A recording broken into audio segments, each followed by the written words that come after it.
Si tomáramos a todas las personas que hay en el mundo, podríamos agruparlas en dos. Número uno están todas las personas que dicen que no creen en nada, que no tienen fe, los que no tienen fe en nada.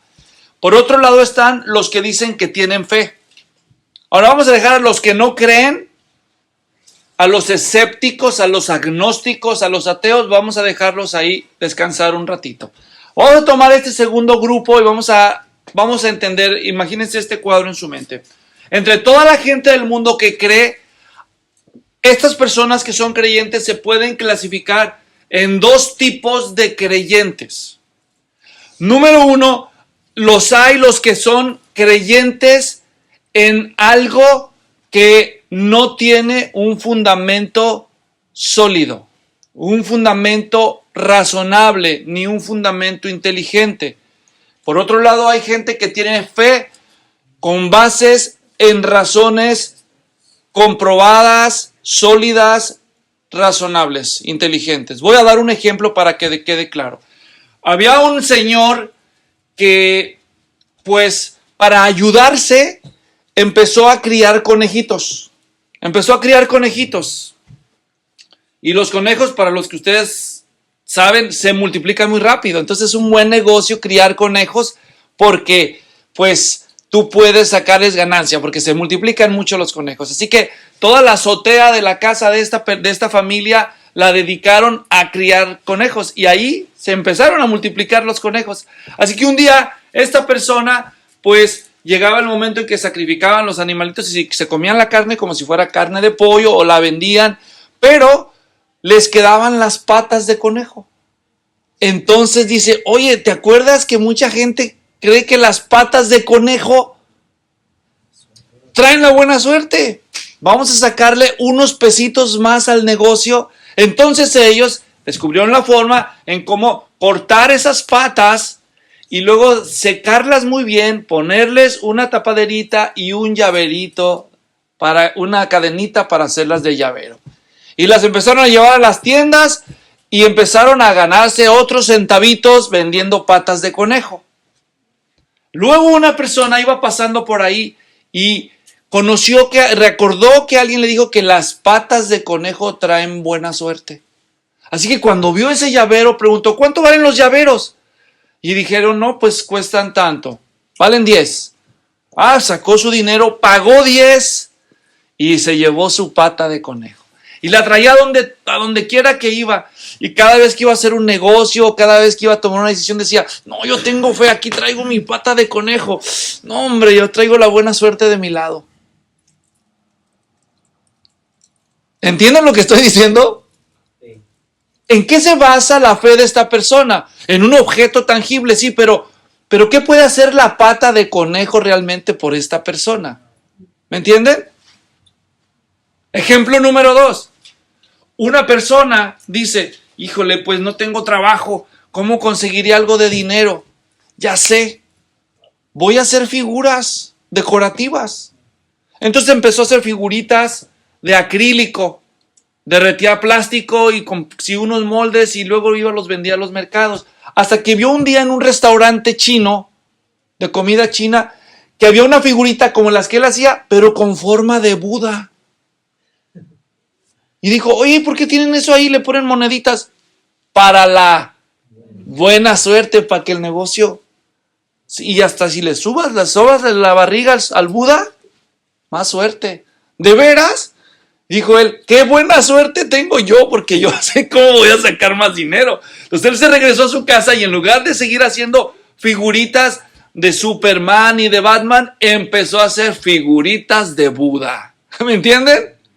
Y entonces él empezó a vender las figuras de Buda. Entonces una persona que acababa de llegar de China, inmigrante, quería trabajar en algo y dijo, para que me vaya bien en mi trabajo, fue y que se compra su figurita de Buda rojo. ¿Me entienden? Entonces la tenía ahí junto a la caja registradora de su negocio, le sobaba la pancita al Buda. Tenía mucha fe en Buda. Ese es un ejemplo número 2. ¿Qué es ese Buda?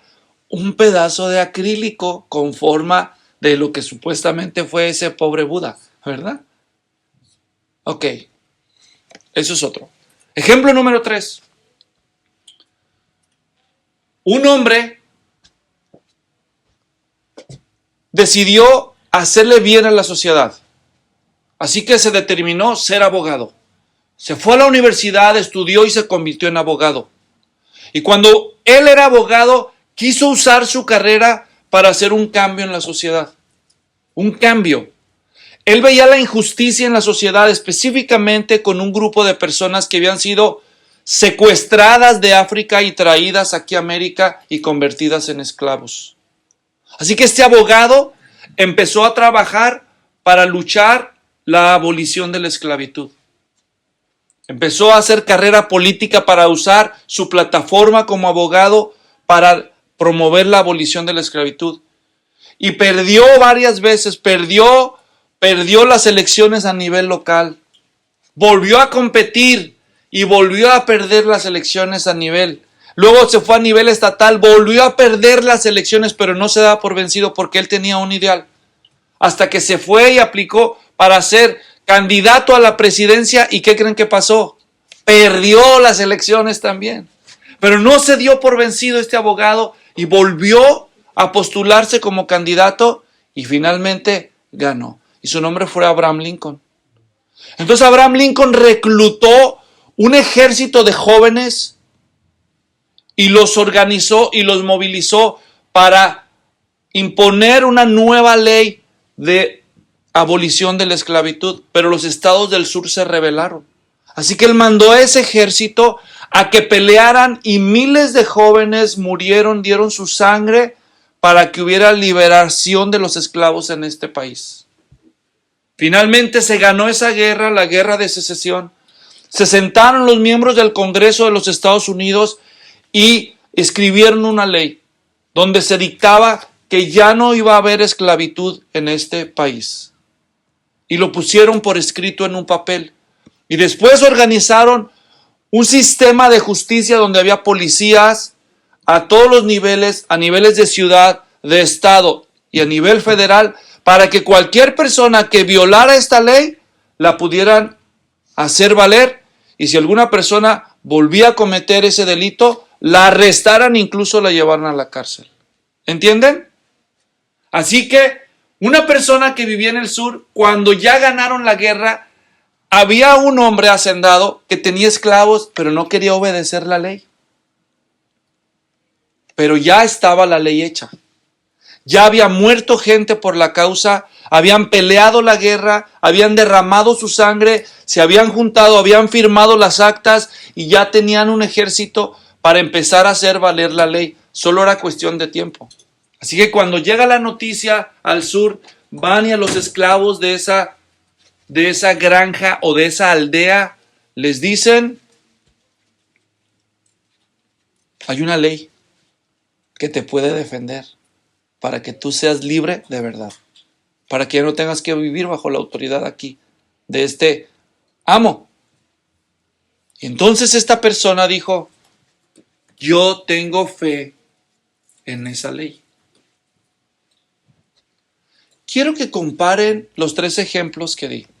El ejemplo de la pata de conejo, el ejemplo del Buda y el ejemplo de este esclavo. Los 3 tienen fe. ¿Captan el punto? Uno tiene fe en un objeto que alguien hizo como negocio y ahora él tiene fe que ese objeto le va a dar beneficios. Cuando ese objeto no puede hacer nada. No hay nada que respalde ese objeto para darle a él buena suerte, más que su fantasiosa imaginación.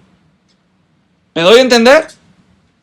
Segundo caso, aquí está una persona que tiene fe, mucha fe en Buda, en ese budita de plástico que simboliza un personaje que está muerto y que ahorita no puede ya moverse porque no existe entre los vivos y no puede hacer nada para ayudarle a él en su negocio. Pero la persona tiene fe en que este objeto, con forma de aquel supuesto Buda, le va a traer buena suerte. Es sincero este ser humano en su fe, Sí, puede ser muy sincero, pero eso no cambia nada. Buda está muerto y no puede hacer nada por él. ¿Entienden? El tercer caso, el caso de la persona que tiene fe en una ley que está respaldada por una cadena de eventos históricos que costaron la vida de mucha gente, pero que han garantizado a través de ciertos mecanismos que él va a poder recibir la justicia que él espera. Las tres personas tienen fe, pero hay dos personas que tienen una fe supersticiosa descansada en cosas que no tienen realmente la capacidad de ayudarle, mientras que una persona tiene fe en algo histórico, algo que sucedió en la historia, algo que produjo cambios históricos y que tiene repercusiones reales, algo que se puede verificar. Ok, ahora apliquemos este ejemplo en términos espirituales. En el mundo hay personas llenas de fe, sinceras en su devoción, muy creyentes. Es más, tienen una gran fe. El problema no es la fe que tienen. El problema es en aquello en lo que su fe descansa. Tú puedes tener una fe tamaño rascacielo que llegue hasta el cielo, pero si esa fe descansa en una pata de conejo o algo como una pata de conejo, en un objeto inanimado que no se hubiera podido jamás llegar a tu mano si alguien más no lo hubiera cortado, preparado o vendido, eso te debe dar a ti sensatez de decir, como un objeto inanimado que alguien usó para sacarse unos centavitos, hoy en día es la fuente de mi esperanza y de mi seguridad. Esa es una forma de explicar. Número 2, puedes agarrar el nombre de alguien que existió en la historia, pero que está muerto y ya no puede hacer nada por ti, y convertir en este objeto con figura de aquello en la fuente de tu fe. Pero todavía este objeto y aquel muerto no pueden hacer nada por ti. O tercero, puedes revisar las opciones religiosas que tienes a tu alrededor y verificar los hechos históricos y el poder que tiene esa religión para que hoy en día pueda cambiar el estatus de tu vida y beneficiarte. Hermanos, esto es el cristianismo bíblico. Es una fe con base en hechos comprobados. No es una fe en una pata de conejo, en un Buda muerto hecho de acrílico. Es una fe invisible que descansa en hechos visibles, en un hombre que se llamó Jesús, del cual hay registro histórico. Tanto en los libros de sus seguidores como en los de sus enemigos, Jesús existió. Número 2, es una fe basada en hechos históricos, no solo con respecto a la persona, sino a la obra de este hombre. Jesús, hay registros históricos que respaldan que hizo milagros, que cambió la vida de las personas y que murió y resucitó y ascendió al cielo. Comprobado históricamente. Que alguien no quiera ver la realidad es otra cosa, ¿me entienden? Es decir, como cuando jugaban a los niños, cuando estos eran niños y jugaban y le decían, mira, y el niño decía, no quiero ver. El hecho de que alguien cierre sus ojos y no quiera ver, ¿cambia las cosas? Las cambia para ella solamente, pero no cambia la realidad. Jesús vivió, existió, hizo milagros entre los hombres, murió y resucitó. Ascendió al cielo delante de muchos testigos y prometió que volverá. Lo quieras o no lo quieras ver, ese es tu problema. Si tú prefieres creer en una pata de conejo, en un Buda de acrílico, o revisar los hechos históricos y elegir en dónde vas a poner tu fe, esa es tu decisión. Digo, es casi obvio decir, ¿no? ¿Qué tiene más lógica o más sentido? La fe cristiana según los estándares bíblicos, amigos, es la fe más inteligente y la fe más segura que una persona puede tener en términos espirituales. Es la única fe verificable históricamente. Porque Jesucristo es el único personaje de la historia que murió y resucitó y está vivo. Es decir, existe alguien vivo capaz de honrar la confianza que yo tengo en esa persona. ¿Me entienden? Que pueda hacer valer las promesas y las leyes que Él estableció. En lugar de atenerme yo a la pura buena suerte de la patita de conejo o del Buda. Si le froto la pancita suficiente de número de veces, ¿no? Si Jesús no resucitó, entonces el cristianismo es una tontería. Pero si Jesús resucitó, entonces la fe cristiana es la única fe depositada en términos espirituales en una persona viva que realmente puede hacer algo por nosotros. Porque todos los demás están muertos. Además, el cristianismo bíblico es la única creencia que insiste que las personas que participan de esta fe no solamente creen en Jesús, sino que Jesús está en ellos y ellos están en Jesús, donde hay una unión espiritual.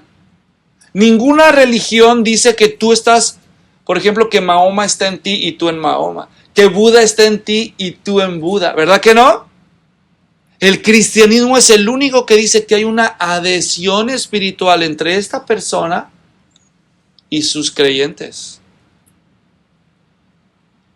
El cristianismo cambia la vida de la gente que lo experimenta de verdad. La fe cristiana está basada en hechos reales y cambia las vidas. Hoy vamos a ver, con base en el pasaje de Gálatas capítulo 3, versículos 25 al 29, 5 beneficios de tener una fe auténtica en el Señor Jesucristo. Gálatas 3, 25 al 29. La semana pasada consideramos las 5 razones por las que la fe en la promesa de Dios a Abraham superan a confiar en las obras. Hoy vamos a ver los beneficios de la fe en Cristo. Gálatas 3, 25 al 29 en la Biblia de las Américas dice: pero ahora que ha venido la fe, ya no estamos bajo ayo o bajo guía, dice otras versiones de la Biblia. Pues todos son hijos de Dios mediante la fe en Cristo Jesús. Y ahí obviamente no se refiere a todo el mundo, se refiere a que todos los que han creído en Jesús son hijos de Dios. 27. Porque todos los que fueron bautizados en Cristo, de Cristo se han revestido. No hay judío ni griego, no hay esclavo ni libre, no hay hombre ni mujer, porque todos son uno en Cristo Jesús. Y si son de Cristo, entonces son descendencia de Abraham, herederos según la promesa. Los judíos insistían a los no judíos que tenían que cumplir los mandamientos y los rituales de la ley de Moisés para poder participar de la promesa que Dios había hecho a Abraham, una promesa de justicia, de salvación y de vida eterna. Una promesa de bendición a todas las familias de la tierra. Pero el apóstol Pablo, quien vio cara a cara a Jesucristo en repetidas ocasiones, escribe estas palabras para desmentir esa mentira, para echar por suelo esa falsa enseñanza. Una persona no necesita esforzarse por cumplir mandamientos para ganarse el favor de Dios. Una persona necesita descansar, no esforzarse, descansar en la perfecta obra de Cristo por medio de la fe para recibir los beneficios de esa obra. Y en este pasaje vamos a ver 5 beneficios que resulta en la persona que pone su fe en Cristo. En el versículo 25 se menciona el primero de esos beneficios. Dice el 25, pero ahora que ha venido la fe, o sea, ya no estamos tratando de ganar los méritos, los favores de Dios por medio de nuestras obras. Ahora, por medio de la fe en Cristo, dice el 25, ya no estamos bajo ayo. En la enseñanza anterior yo expliqué que era un ayo. Era un esclavo. El ayo era un esclavo que los ricos romanos y griegos tenían para supervisar a uno de sus hijos. El ayo era un esclavo que cuidaba que el niño de 6 a 16 años de edad cumpliera sus deberes y fuera a clase con su maestro. Eso era el ayo. Por eso algunas versiones traducen guía. Se compara la ley de Dios con un ayo. La ley de Dios es un ayo porque le dice a los hijos de Dios en estado de inmadurez cómo deben de vivir y a dónde deben ir, a cuál maestro deben acudir. Ya se nos dijo en el 24, de manera que la ley ha venido a ser nuestro ayo para conducirnos a Cristo, a fin de que seamos justificados por fe. Entonces, la ley nos deja ver que estamos perdidos como pecadores. Entonces nosotros decimos, ¿y yo qué puedo hacer? ¿Quién me puede ayudar? Y la ley me dice, ven, te voy a llevar con quien te puede ayudar, con el que te va a enseñar el camino de la salvación. Aquí te lo presento, su nombre es Cristo. Eso es lo que hacía el ayo. Era un esclavo para llevarnos a Cristo. Cuando el esclavo llevaba al hijo de su amo a la escuela, mientras estaban ellos en la casa, el ayo estaba encargado de ejercer autoridad para que el hijo cumpliera sus deberes. Pero cuando el ayo llevaba al niño ante el maestro, el ayo decía, bueno maestro, ahí está el niño, mientras está bajo tu cuidado, te toca. Y entonces el ayo ya no tenía autoridad sobre el hijo de su amo cuando estaba con el maestro. ¿Entienden lo que estoy diciendo? Ahora, ¿quién tiene la autoridad? El maestro, como cuando tú mandas a tus hijos a la escuela. ¿Quién tiene más autoridad sobre un hijo? ¿El padre o el maestro? El padre, pero cuando lo deje en la escuela y ya no está el padre presente, ahora ¿quién tiene la autoridad? El maestro, ¿verdad? Si el papá no está en la casa y deja una niñera, pues la niñera tiene autoridad sobre el hijo. Pero si la niñera lleva al niño a la escuela, ahora ¿quién tiene la autoridad? El maestro. ¿Entienden? Beneficio número 1 de la fe en Cristo. Somos libres de la ley. Ahora estamos bajo el maestro. ¿Quién es el maestro? Cristo es el maestro. Ya no tenemos por qué estar obedeciendo la ley, porque la ley nos ha traído a Cristo. ¿Está claro? La ley no es mala, simplemente cumplió su propósito. No es que estemos nosotros tampoco sin ley. Lo que estamos es libres de la autoridad de la ley, libres de la autoridad de la ley para condenarnos, libres de la autoridad de la ley para castigarnos. Ahora estamos bajo la autoridad del maestro. Y el maestro es Cristo. Ahora las leyes que están en vigencia son las leyes ¿de quién? Del maestro. ¿Está claro? Ahora lo que tenemos que prestar atención es lo que diga el maestro, y lo que el maestro ha dicho es, crean en mí, para que sean perdonados y sean justificados. Obedézcanme, pero no para que puedan ser justificados.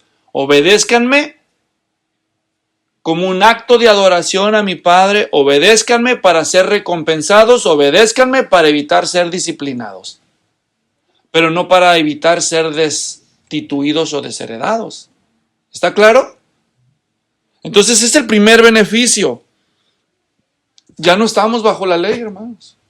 Ya no estamos obsesionados por cumplir todos esos tremendos mandamientos, que eran buenos, pero que eran muy pesados. Segundo beneficio de tener una fe en nuestro Señor Jesucristo, en el versículo 26. Pues todos son hijos de Dios mediante la fe en Cristo. La ley decía que el ayo tenía autoridad sobre el hijo del amo hasta los 16 años. Cuando llegaba a los 17 años, el hijo cambiaba de estatus legal.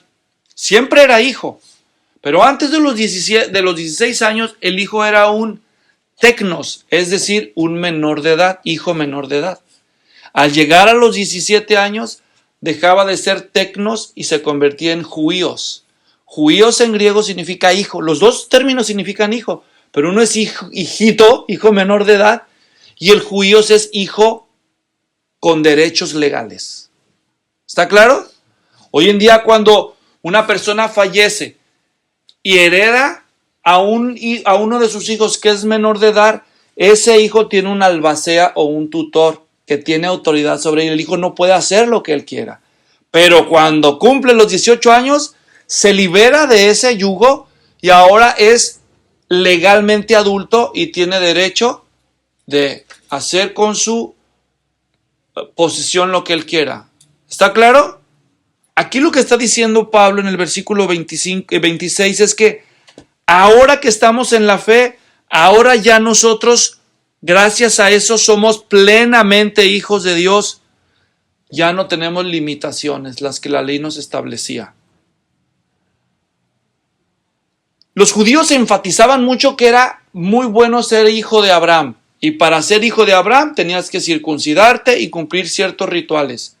Y lo que Pablo está diciendo aquí es, ¿por qué quisieras tú ganarte el derecho de ser hijo de Abraham cuando por la fe en Cristo ahora eres hijo de quién? De Dios. ¿Por qué? ¿Por qué tanta obsesión con ser hijo de Abraham?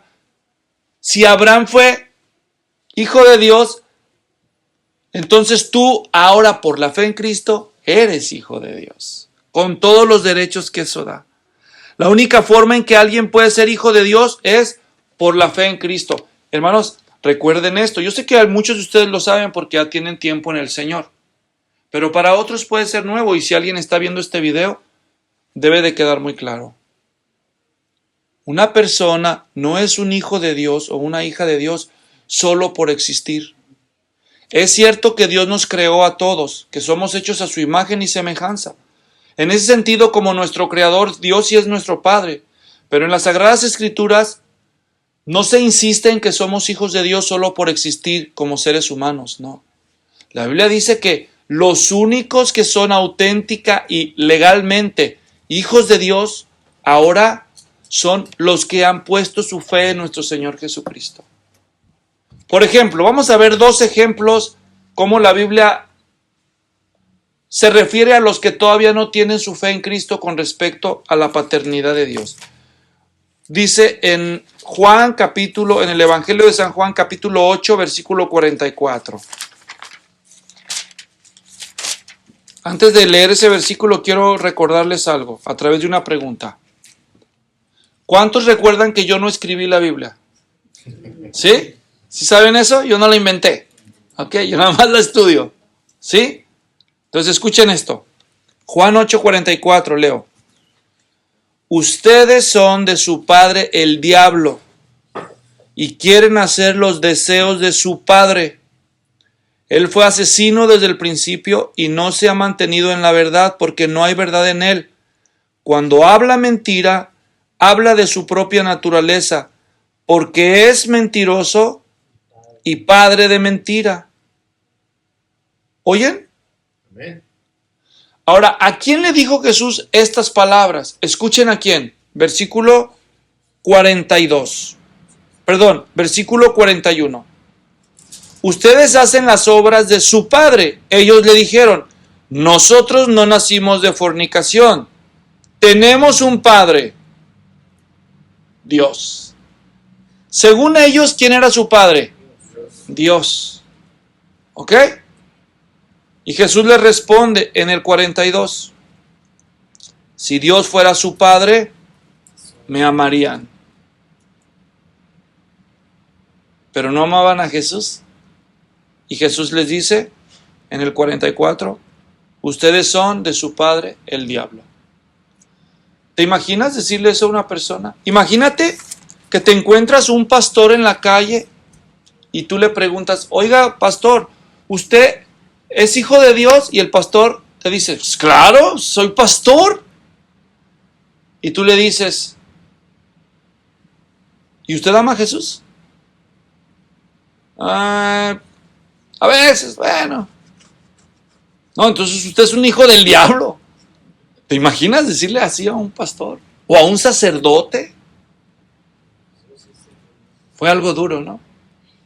Aquí tenemos un grupo de personas que se consideran hijas de Dios, a las que Jesús les dice, Dios no es su padre, el diablo es su padre.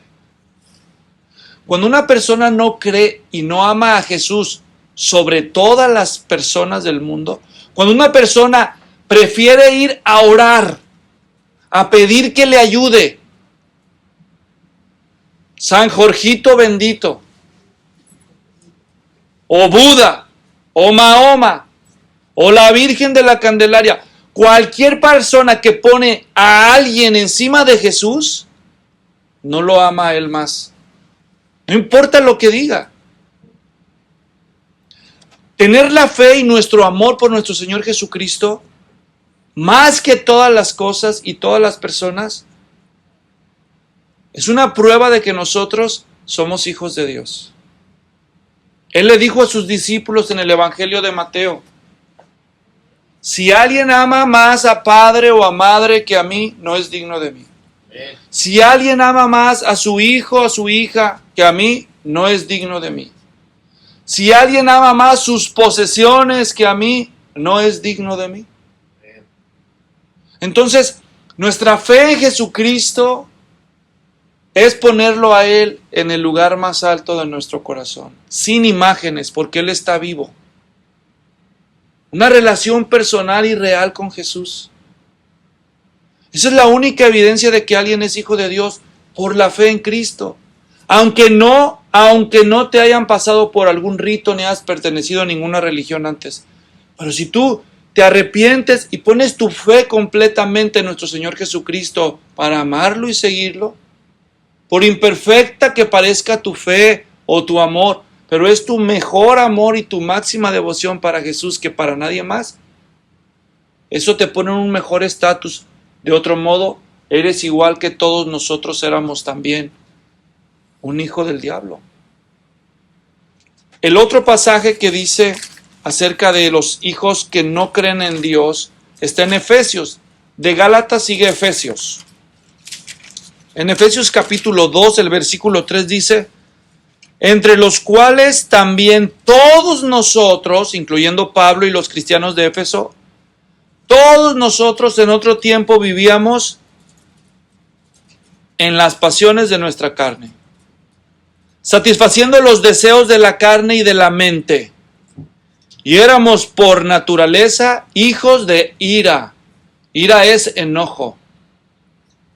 Para Dios, las personas que no se han arrepentido y puesto su fe en nuestro Señor Jesucristo y solamente en Él como único Señor y Salvador, estas personas son hijas del diablo, hijos de ira.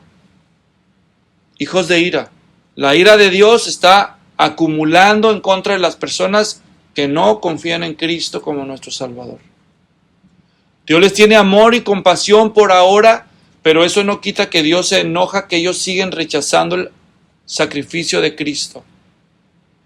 Entonces, por la fe en Cristo, uno participa del privilegio tan alto de ser hijo de Dios. No deberíamos descontinuar eso. Es algo muy especial. Las Escrituras dicen en Romanos 5:10 que antes de creer en Cristo nosotros éramos extraños y enemigos. ¿Te imaginas que tú quisieras hacer una fiesta y a tu fiesta tú solamente aceptas personas que tú has invitado y se te cuela un gorrón por ahí? Ay, Luis Floriano, ¿quién lo invitó? ¿Verdad? Sáquenlo de aquí. Ese es un extraño. ¿Quién lo conoce aquí? Se metió, órale, sáquenlo de aquí.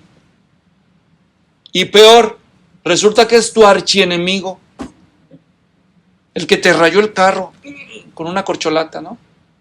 El que te arranca las flores del jardín. La Biblia dice que cuando una persona no cree en Cristo, es extraño, es enemigo de Dios, es hijo de Satanás y es un hijo de ira. Esto es un asunto muy serio. Pero cuando una persona pone su fe en Cristo, la persona pasa de ser extraño y enemigo a ser un hijo de Dios. Imagínense nada más qué milagro tan grande, en un estatus de relación reconciliada con Dios. Esa es una cosa que solamente resulta de nuestra fe en el Señor Jesucristo. Volvemos a Gálatas. Tercer beneficio de poner nuestra fe en Cristo en el versículo 27. Pues todos son hijos de Dios. No, ese es el 26. Porque todos los que fueron bautizados en Cristo, de Cristo habéis revestido. En la cultura romana, los jóvenes que cumplían 16 años y entraban a la edad de 17, no solo ya estaban libres de la autoridad del ayo, del esclavo, sino que además el padre llegaba el día del cumpleaños, cuando cumplía sus 17 años con este joven, y le decía: quítate la túnica que has usado durante toda tu infancia. Esa túnica los romanos le llamaban la túnica, o la toga, mejor dicho, la toga pretexta. Los menores de edad, antes de 17 años, usaban una túnica blanca que tenía en las orillas color púrpura, entre rojo y morado.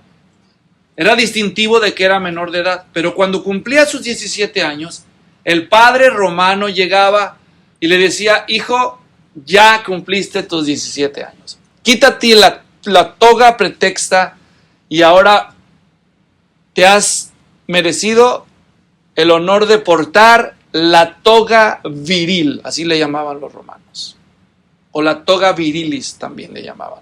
La toga viril era una nueva túnica totalmente blanca que solamente tenían derecho de portar los ciudadanos romanos. Así que lo primero que hacía el joven, imagínense, ese momento de haber sido muy emotivo para los jóvenes, se ponían la toga viril, y después la costumbre romana decía que ellos iban al templo de la diosa Juventus, o Juventus, una de las muchas diosas romanas, que era la diosa guardiana de la juventud, la que protegía a los jóvenes durante toda esa etapa. Y entonces el joven iba y a la estatua de la diosa Juventus, ustedes pueden ver las fotos en internet, cómo estaba ella así, tenía aquí como una túnica, un manto, estaba semidesnuda, y entonces le ponían en la mano de la estatua los jóvenes una moneda como gratitud porque los cuidó durante toda su infancia.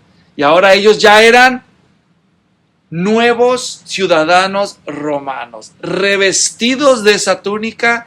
Todo el mundo veía que ahora ellos gozan de un estatus perfecto. Pablo usa esta figura en el mundo romano para decirles a ellos una aplicación espiritual. Les está diciendo: ustedes, mis hermanos, ahora observen la gramática de la frase en el versículo 27.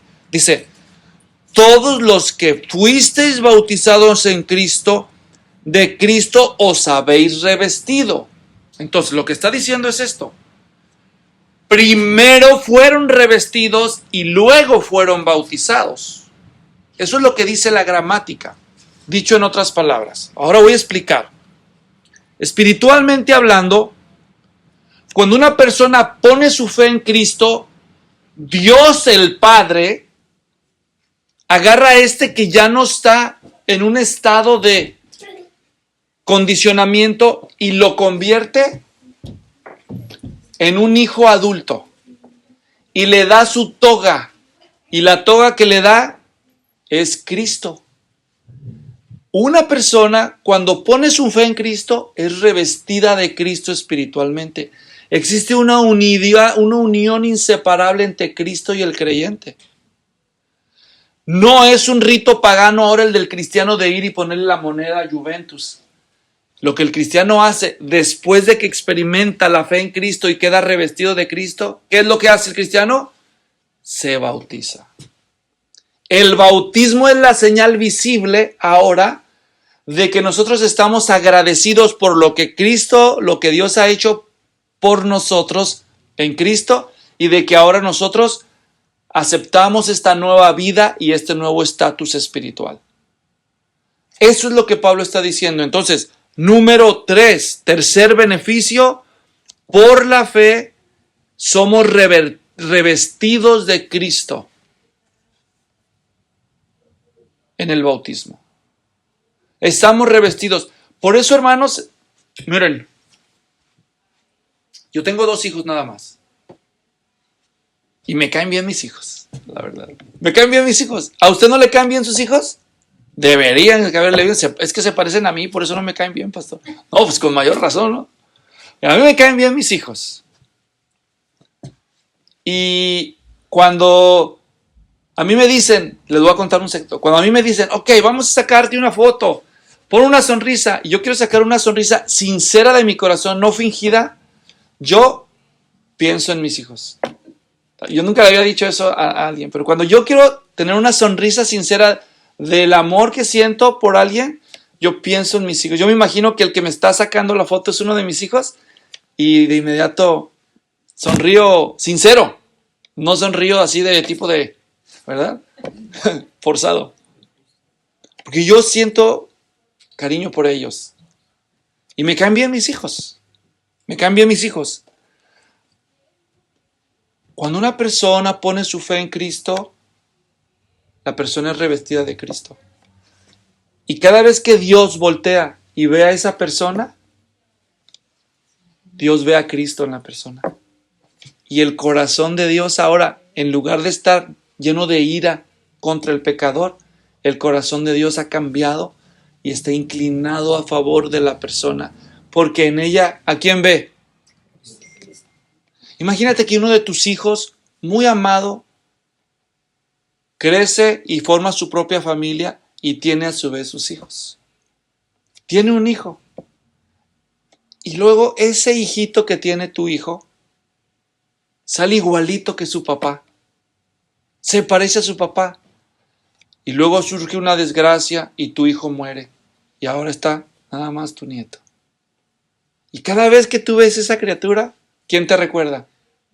A tu hijo. Y ahora no solo le tienes cariño, porque es tu nieto, pero porque te recuerda a tu hijo. ¿Entiendes? Dios tiene un amor muy especial por los creyentes, porque ellos son el resultado del sacrificio de su hijo y además porque cuando nos ve revestidos de Cristo. Y les aseguro que Cristo le cae muy bien a Dios el Padre. ¿Está claro? Y no es que seamos nosotros de mucho mérito, simplemente es el revestimiento que nos cubre, que es Cristo. Por eso la fe en Cristo es tan valiosa, porque nos reviste de nuestro Señor Jesucristo. Cuarta razón, por la fe en Cristo somos iguales todos, se rompen las discriminaciones que existían en el versículo 28. No hay judío ni griego. ¿Saben que los judíos le decían a los griegos los perros? Así le decían. No te juntes con los perros. Porque los judíos se sentían una raza superior con respecto a los que no conocían al Señor. Los consideraban paganos ignorantes. Pues si tú eres griego y tú eres judío y los dos creen en Cristo, para Dios, iguales ahora. No solo eso, no es solo cuestión de raza. No hay esclavo ni libre. Mientras que los judíos y los griegos traían este pique, por otro lado, los romanos se sentían muy orgullosos porque ellos eran ciudadanos y los pueblos que conquistaban eran siervos de ellos. Los antiguos consideraban a los esclavos, de hecho hubo un famoso filósofo griego que lo escribió así: los esclavos son instrumentos, son objetos animados. Así consideraban ellos a los esclavos. Un esclavo es uno de mis objetos, nomás que se mueve. Esa es la única diferencia. Así decían ellos. Es uno de mis objetos. Se mueve, sirve para lo que yo quiero. Y cuando no quiero, pues ya lo tiro. Si se me quiebra, lo tiro. Compro otro. Así veían ellos la esclavitud. Imagínense esto, que si no estarían preocupados en la cultura romana con el cristianismo, porque llega el cristianismo y le predica el mensaje del evangelio a los seres humanos y se convierte en cristiano un esclavo y se convierte en cristiano el amo de ese esclavo. Y acá en la casa tú me obedeces, pero vamos a la reunión. Y acá en la reunión el esclavo resulta que es el pastor. ¿Me entienden? Es una contracultura total. En Cristo no hay diferencias entre las razas ni tampoco en los estatus sociales. Aquí somos hermanos, aquí que no soy esclavo. ¡Órale! ¡Tráeme la escoba! Hermano, ¿verdad? Aquí cuál esclavo, ni que aquí somos hermanos en Cristo.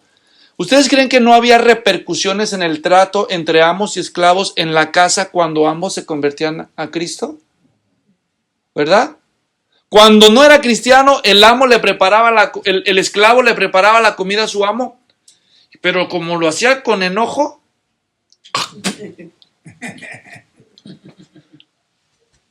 ¿verdad?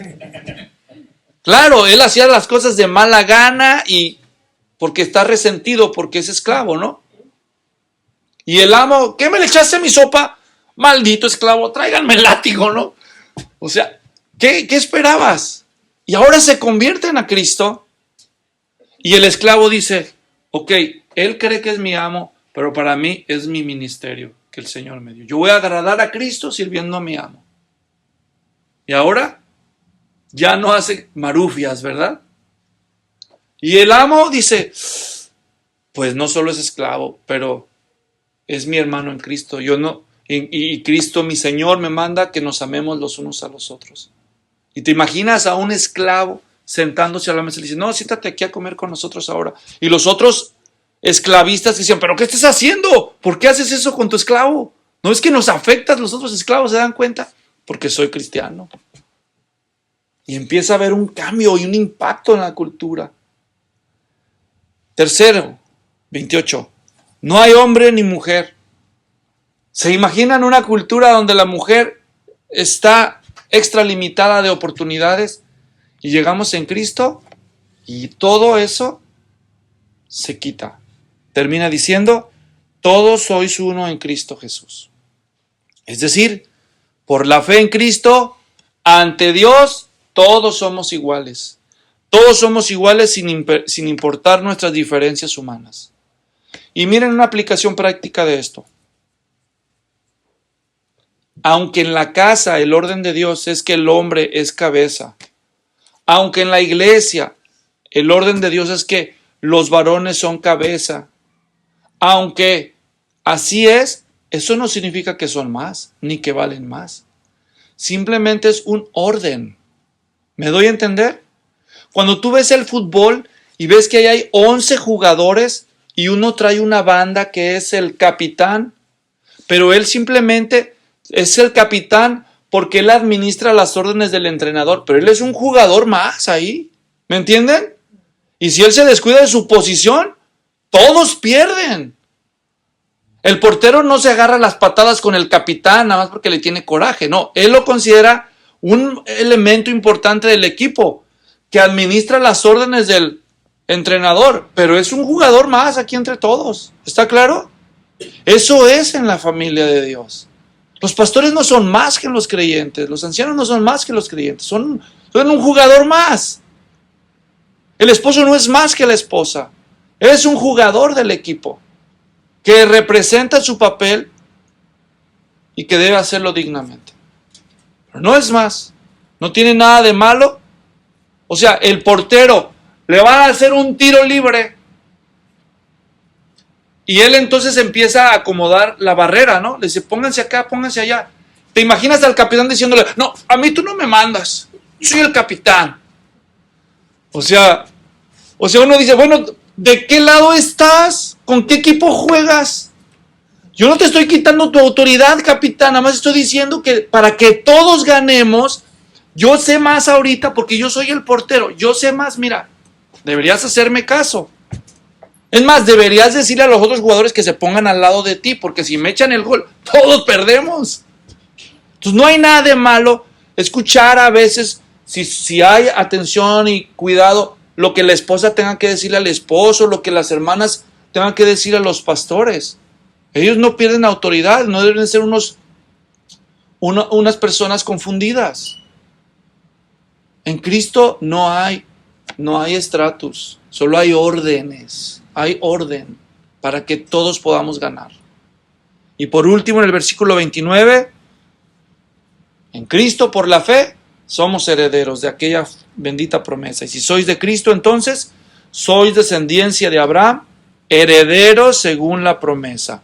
Todos esos pactos, todas esas promesas que Dios tenía, ahora nosotros participamos de ellas por la fe en Cristo sin preocuparnos de los ritos de la ley. En pocas palabras, la fe es mucho más preciosa que el oro. Pero esa fe tienes que asegurarte que está depositada en el Cristo verdadero. El Cristo histórico, el Cristo que murió, resucitó, el Cristo que vive y que va a volver, conforme a las Escrituras que Él nos ha inspirado, y no con base en fantasías supersticiosas. Así que la importancia de la fe, más que tu cantidad, es que esté completa la fe que tú tengas en Cristo y en su palabra. Oremos. Señor, damos gracias por este pasaje tan exquisito que nos inspira a valorar el privilegio de ser hijos de Dios por medio de la fe. En el nombre de Cristo, amén. Bueno, hermanos, ya terminamos el servicio del día de hoy. Pero yo sé que hicieron algo por mi esposa y yo se los agradezco infinitamente. Así que ya le pueden hablar a ellos que terminamos. Pastor,